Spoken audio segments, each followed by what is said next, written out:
इस वीडियो में हम कक्षा 10 का प्रश्नावली 3.6 का प्रश्न नंबर 1 को हल करेंगे। तो चलिए स्टार्ट करते हैं इस वीडियो को।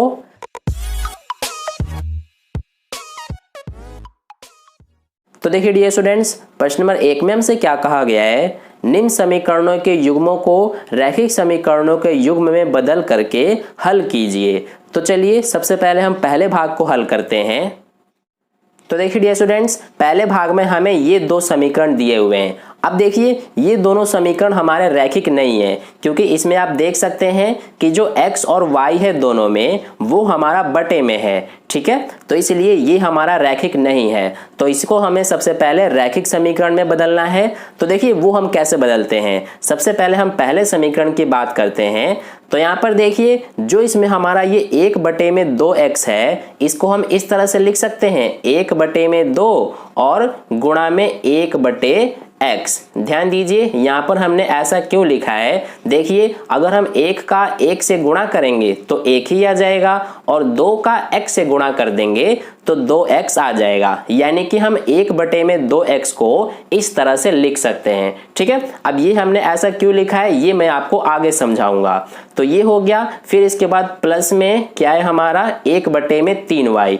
तो इसको भी हम इस तरह से लिख सकते हैं 1/3 और गुणा में 1/y, है ना। तो इस तरह से हम लिख सकते हैं, क्योंकि देखिए 1 का 1 से गुणा करेंगे तो 1 आ जाएगा, और 3 का y से गुणा करेंगे तो 3y आ जाएगा। यानी कि हम 1/3y को इस तरह से लिख सकते हैं, ठीक है। तो ये हो गया। अब इसके बाद बराबर में 2 है, तो यहाँ पर हम बराबर में 2 एज इट इज लिख देंगे। इसी तरह से हम दूसरे वाले समीकरण को भी करेंगे। सबसे पहले यहाँ पर देखिए 1/3x है, तो इसको हम इस तरह से लिख सकते हैं 1/3 गुणा में 1/x, ठीक है। इसी तरह से इसको भी करेंगे प्लस में 1/2 और गुणा कर देंगे इसमें 1/y से, है ना। तो इस तरह से हमने कर दिया, और बराबर में जो है वो हम एज इट इज लिख देंगे 13/6। अब देखिए ये हमने इस तरह से कर दिया है। अब यहाँ पर हम क्या करेंगे कि जो यहाँ पर हमने दोनों ही समीकरण में ये जो 1/x और 1/y लिखा है, इसको अब हम क्या करेंगे कि p और q मान लेंगे। तो यहाँ पर हम आगे लिखेंगे कि माना जो इसमें हमारा सबसे पहले 1/x है, यानी कि ये और ये, इसको मान लेते हैं हम P। आप इसकी जगह कुछ और भी मान सकते हैं, A और B भी मान सकते हैं, या फिर कुछ और भी मान सकते हैं, आपकी मर्जी है, ठीक है। इसी तरह से जो इसमें हमारा 1/y है, यानी कि ये, इसको मान लेते हैं Q। तो ये हो गया इस तरह से। यहाँ तक आपको ऐसे कर लेना है। अब देखिए इसके बाद हम क्या करेंगे, ये हमारा 1/2 है, तो इसको एज इट इज लिख देंगे, और फिर इसके बाद 1/x है, तो 1/x को हमने p माना है, तो इसकी जगह पर हम क्या करेंगे कि p लिख देंगे। फिर इसके बाद प्लस में क्या है हमारा 1/3 गुणा में 1/y, तो 1/3 को एज इट इज लिखा, और 1/y को देखिए हमने q माना है, तो इसकी जगह पर हम q लिख देंगे। फिर इसके बाद बराबर में 2 है, तो 2 एज इट इज आ जाएगा। तो ये आपको इस तरह से कर लेना है। इसी तरह से इस दूसरे वाले समीकरण को भी करेंगे। सबसे पहले 1/3 है ये वाला, तो यहाँ पर लिखा, फिर 1/x है गुणा में, और 1/x को हमने p माना है, तो यहाँ पर p लिख देंगे। फिर प्लस में ये देखिए 1/2 और फिर 1/y है, 1/y को हमने q माना है, तो यहाँ पर आ जाएगा q। तो ये हो गया, और बराबर में क्या है 13/6, ठीक है। तो ये हो गया यहाँ तक। आई होप आपको समझ में आ रहा है। अब देखिए इन दोनों को अब हम आगे सॉल्व कर लेंगे। सबसे पहले देखिए कैसे सॉल्व करते हैं। यहाँ पर बटे में 2 और 3 है, तो दोनों का एलसीएम लेंगे, तो ये हमारा हो जाएगा 6। अब इस 2 से 6 को भाग करते हैं तो कितना आएगा, 3 आएगा। अब 3 का 1 से गुणा करेंगे तो 3 एकम 3, और जो ये p है इसको एज इट इज लिख देंगे। फिर इसके बाद प्लस है तो प्लस लिखा। अब 3 से भी 6 को भाग करते हैं तो कितना आएगा, 2। अब 2 का 1 से गुणा करेंगे तो 2 एकम 2, और ये q जो है इसको एज इट इज लिख देंगे। फिर देखिए इसके बाद बराबर में क्या है हमारा 2। तो ये हो गया यहाँ तक। अब इसको आगे हम सॉल्व कर लेते हैं। ये तो हमारा एज इट इज आ जाएगा 3p + 2q। अब बराबर का चिन्ह यहाँ पर आ गया और 6 इधर हमारा भाग में है, बराबर के इधर जाके गुणा हो जाएगा। तो जब 2 में 6 से गुणा करेंगे तो 12 आ जाएगा, यानी कि ये हमारा हो गया पहला समीकरण। ठीक है, तो इस तरह से ये हो गया। अब ऐसे ही इस दूसरे वाले को भी करेंगे। सबसे पहले यहाँ पर 3 और 2 कैल्शियम करेंगे तो ये आ जाएगा हमारा 6। अब इस 3 से 6 को भाग करते हैं तो 2 आएगा, 2 का इस 1 से गुणा करेंगे तो 2 1 कम 2, और p है तो p को एज इट इज लिख देंगे। फिर प्लस है तो यहाँ प्लस आ गया। अब 2 से 6 को भाग करेंगे तो कितना आएगा 3, 3 का 1 से गुणा करेंगे तो 3 एकम 3, और जो ये q है इसको एज इट इज लिखा, बराबर में क्या है 13/6। ठीक है, अब देखिए इसको आगे सॉल्व कर लेते हैं। ये तो हमारा एज इट इज आ जाएगा 2p + 3q, फिर इसके बाद बराबर में 13/6, और ये जो 6 इधर भाग में है बराबर के इधर जाके गुणा में हो जाएगा। तो ये 6 से 6 हमारा कट गया, यानी कि क्या बच रहा है 2p + 3q बराबर में ये 13। तो ये हो गया हमारा दूसरा समीकरण। ठीक है, तो इस तरह से यहाँ पर आपको दोनों समीकरण बना लेने हैं। अब यहाँ पर हमने दोनों समीकरण बना लिए हैं, अब इसको हम हल कर लेंगे। अब इसका हल आप किसी भी विधि से कर सकते हैं, चाहे तो विलोपन विधि या प्रतिस्थापन विधि या वज्र गुणन विधि, आपकी मर्जी है। ठीक है, तो हम यहाँ पर इसको विलोपन विधि से हल करने वाले हैं। तो देखिए विलोपन विधि से करने के लिए हमें सबसे पहले क्या देखना होता है, दोनों ही समीकरण में किसी भी एक चर का गुणांक बराबर होना चाहिए, चाहे तो p का गुणांक बराबर हो या फिर q का, दोनों ही समीकरण में। लेकिन यहाँ पर दोनों में अलग अलग है। देखिए इसमें p का गुणांक 3 है, इसमें 2 है, इसमें q का गुणांक 2 है, इसमें 3 है, तो अलग अलग है। तो हमें इसको सबसे पहले बराबर करना होगा। तो उसके लिए क्या करेंगे हम कि जो हमारा ये पहला वाला समीकरण है, इस पूरे समीकरण में हम 2 से गुणा कर देंगे, क्योंकि देखिए दूसरे समीकरण में p का गुणांक 2 है। ठीक है, तो इसलिए इस पूरे समीकरण में 2 से गुणा करेंगे। तो सबसे पहले यहाँ पर हम इस 3p में 2 से गुणा करेंगे तो ये हो जाएगा 6p, फिर प्लस में 2q को 2 से गुणा करेंगे तो ये हो जाएगा हमारा 4q, बराबर में 12 को 2 से गुणा करेंगे तो ये हो गया 24। इसी तरह से अब जो दूसरा समीकरण है, इस पूरे समीकरण में हम 3 से गुणा कर देंगे, क्योंकि पहले वाले समीकरण में p का गुणांक 3 है। तो सबसे पहले 2p में 3 से गुणा करेंगे तो ये हो जाएगा हमारा 6p, फिर 3q में 3 से गुणा करेंगे तो ये हो जाएगा हमारा 9q, बराबर में 13 का 3 से गुणा करेंगे तो ये हो जाएगा 39। अब यहाँ पर हम निशान चेंज करते हैं, ये माइनस, ये माइनस, ये भी माइनस, तो ये तो हमारा कट जाएगा। अब देखिए प्लस का 4q माइनस का 9q, तो ये हमारा प्लस माइनस माइनस हो जाएगा, यानी कि ये बचेगा 5q और ये माइनस का चिन्ह, इधर भी ये प्लस माइनस माइनस, तो 39 में से 24 को घटाएंगे तो 15 बचेगा और ये माइनस का साइन। अब माइनस से माइनस कट गया तो यहाँ से हमारा q का मान क्या आ जाएगा, ये देखिए 5 गुणा में है, बराबर के इधर जाके भाग हो जाएगा। तो जब 5 से 15 को भाग करेंगे तो ये आ जाएगा हमारा 3। ठीक है, तो ये हमने q का मान निकाल लिया 3। अब हम निकालेंगे p का मान। तो देखिए p का मान निकालने के लिए क्या करेंगे कि जो हमारा q का मान 3 आया है, इसको हम समीकरण नंबर 1 में रख देंगे। ठीक है, आप चाहे तो समीकरण 2 में भी रख सकते हैं, ये आपकी मर्जी है। तो समीकरण 1 हमारा ये है, यानी कि 3p + 2q है, q का मान हमारा 3 है तो 3 लिखेंगे, बराबर में 12। अब 3p बराबर क्या आ जाएगा, ये 2 गुणा 3, 2 तिया 6 हो गया, यानी प्लस का 6 बराबर के इधर जाके माइनस हो जाएगा। तो जब 12 में से 6 माइनस करेंगे तो 6 आ जाएगा, और यहाँ से p का मान देखिए क्या आ गया 2, क्योंकि 3 इधर जाके भाग हो जाएगा। तो जब 3 से 6 को भाग करेंगे तो 2 ही आएगा। तो यहाँ से हमने p और q का मान निकाल लिया, लेकिन ये हमारा आंसर नहीं है, क्योंकि हमारा आंसर कब होगा, जब हम x और y का मान निकालेंगे। ठीक है, यही हमारा हल होगा। लेकिन यहाँ पर हमने अभी p और q का मान निकाला है। तो देखिए अब हम x और y का मान कैसे निकालेंगे, बहुत ही आसान है। इसके लिए क्या करेंगे हम कि सबसे पहले यहाँ पर देखिए हमने यहाँ पर 1/x को p माना था और 1/y को q माना था।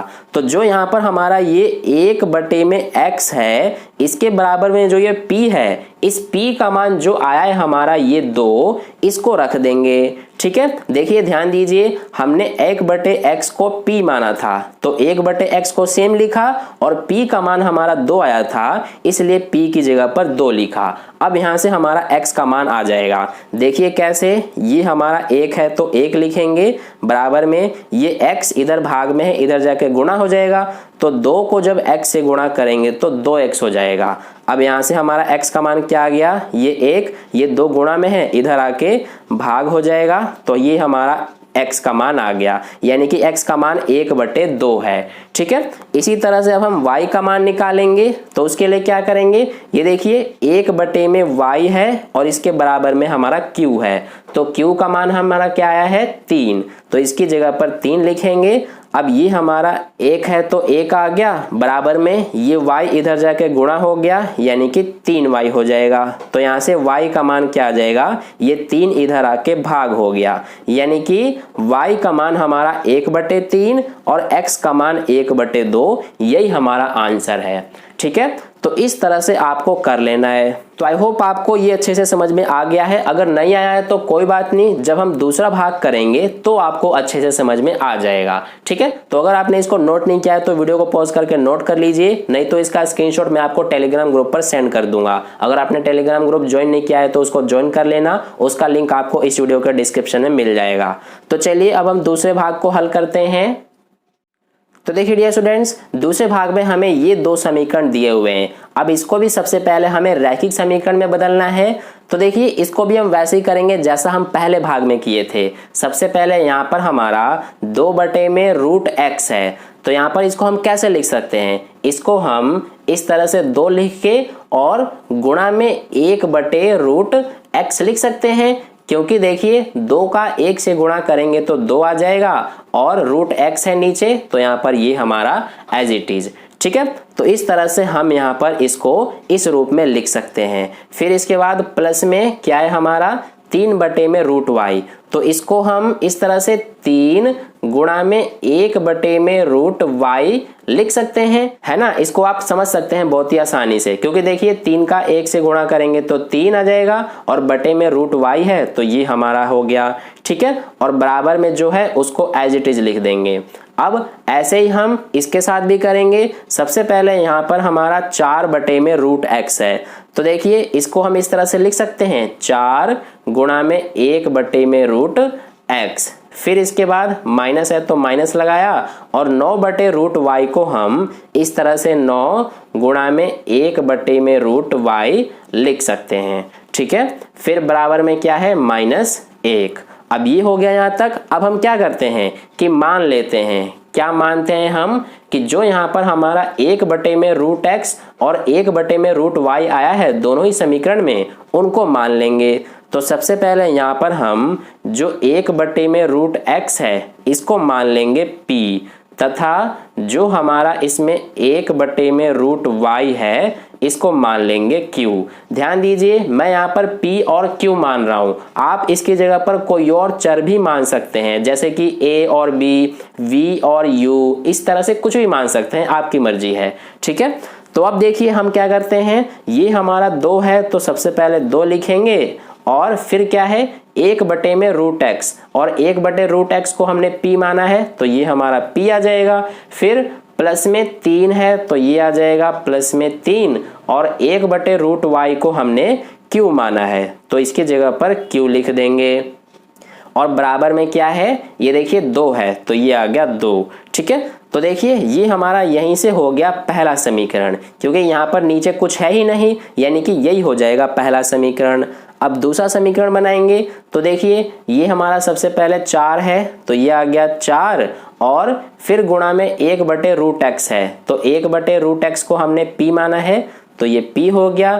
फिर माइनस में 9 और 1/√y को हमने q माना है तो ये हमारा हो जाएगा q। बराबर में क्या है -1 और ये हो गया दूसरा समीकरण। ठीक है, तो इस तरह से हमारे दोनों समीकरण बन गए। अब इसको हम हल करेंगे। देखिए इसमें भी हम विलोपन विधि से ही करने वाले हैं। तो सबसे पहले देखिए दोनों ही समीकरण में p P या फिर Q इनके गुणांक बराबर नहीं है, तो हम यहाँ पर P के गुणांक बराबर करने के लिए क्या करेंगे कि पहले वाले समीकरण में पूरे में 2 से गुणा कर देंगे, तो हमारे P के गुणांक बराबर हो जाएंगे। देखिए कैसे, 2P में 2 से गुणा करेंगे तो ये हो जाएगा 4P, प्लस में 3Q में 2 से गुणा करेंगे तो 6Q, बराबर में 2 को 2 से गुणा करेंगे तो 4। इसी तरह से 4P जो है नीचे वाले को हम सेम उतार देंगे यहाँ पर, 4P माइनस 9Q बराबर माइनस 1। अब इसको सॉल्व कर लीजिए, ये माइनस ये प्लस हो जाएगा, ये प्लस हो जाएगा। अब ये हमारा प्लस का 4P माइनस का 4P कट गया, ये प्लस का 6Q प्लस का 9Q कितने हो जाएंगे, ये हमारे हो जाएंगे 15Q, बराबर में ये 4 प्लस 1 कितना हो गया 5। अब यहाँ से हम Q का मान निकाल लेंगे, देखिए क्या आ जाएगा, ये 5 है, ये 15 इधर आके भाग हो जाएगा, तो 5 एकम 5, 5 तिया 15, यानी कि हमारा यहाँ पर Q का मान क्या आ रहा है 1/3। ठीक है, तो ये हमने Q का मान निकाल लिया। अब हम निकालेंगे P का मान। तो देखिए P का मान निकालने के लिए क्या करेंगे कि जो Q का मान 1/3 आया है इसको हम समीकरण नंबर 1 में रख देंगे। ठीक है, समीकरण नंबर 1 में रखने पर तो देखिए समीकरण 1 हमारा ये है, यानी 2P प्लस 3Q है, Q का मान हमें 1/3 रखना है, बराबर में 2।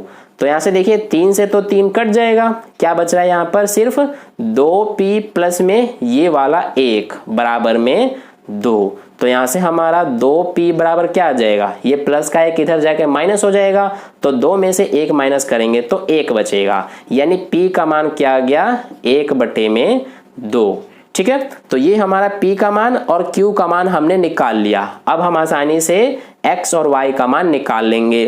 तो देखिए कैसे निकालेंगे, सबसे पहले यहाँ पर हमने P जो है क्या माना है, 1/√x को P माना है, तो सबसे पहले लिख लेंगे 1/√x बराबर में P है और P का मान हमारा 1/2 आया है, तो लिख लेंगे 1/2। अब इसका क्या कर देंगे, क्रॉस मल्टीप्लाई कर देंगे, तो 2 का 1 से गुणा करेंगे तो 2 आ गया, बराबर में √x का 1 से गुणा करेंगे तो √x ही आएगा। अब देखिए यहाँ पर तो हमारा रूट भी है x के साथ, लेकिन हमें सिर्फ x का मान निकालना है, तो रूट हटाने के लिए क्या करेंगे कि दोनों तरफ स्क्वायर कर देंगे। तो देखिए 2 में स्क्वायर करेंगे तो 4 हो गया, बराबर में √x का जब स्क्वायर करेंगे तो ये हमारा x आ जाएगा, क्योंकि ध्यान दीजिए √x का जब हम स्क्वायर करते हैं तो ये स्क्वायर से स्क्वायर रूट कैंसिल हो जाता है, तो सिर्फ x बचेगा, है ना, यानी कि x का मान हमारा कितना आ गया 4। ठीक है, तो ये हमने x का मान निकाल लिया। अब निकालेंगे y का मान, तो उसके लिए क्या करते हैं, देखिए हमने यहाँ पर 1/√y को q माना है, तो यहाँ पर लिख लेंगे 1/√y बराबर में q का मान क्या आया है 1/3, तो q की जगह पर 1/3 रख देंगे। अब इनका भी कर देंगे क्रॉस मल्टीप्लाई, तो 1 का 3 से गुणा करेंगे तो 3 बराबर में √y का 1 से करेंगे तो √y आएगा। अब यहाँ पर भी हमारा रूट है y के साथ, तो यहाँ से भी रूट हटाने के लिए दोनों तरफ स्क्वायर कर देंगे, तो 3 में स्क्वायर करेंगे तो 9 बराबर में √y में स्क्वायर करेंगे तो y आ जाएगा। ठीक है, इसकी तरह से हमारा ये भी हो जाएगा, स्क्वायर से स्क्वायर रूट कैंसिल हो जाएगा, तो y का मान 9 आ गया और x का मान 4। ठीक है, तो ये हो गया हमारा दूसरे भाग का सॉल्यूशन। आई होप अब आपको अच्छे से समझ में आ गया है। तो चलिए अब हम तीसरे भाग को हल करते हैं।